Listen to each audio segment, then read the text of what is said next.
இருக்கிறேன் மகளே, எப்பொழுதும் இங்கேயே இருக்கிறேன். உன் தியாகத்தை என் ரூபமாக்கிக் கொண்டு இங்கேயே அம்மனாக வீற்றிருக்கிறேன்.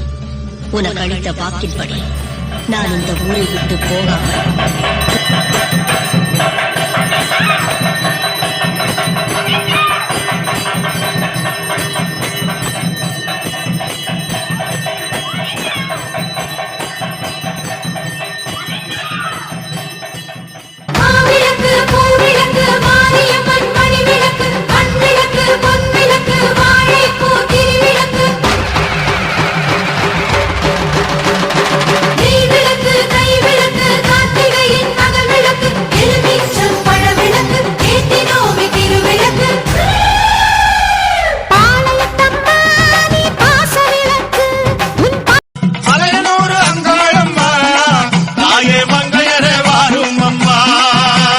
நடல சூடலவனா தாயே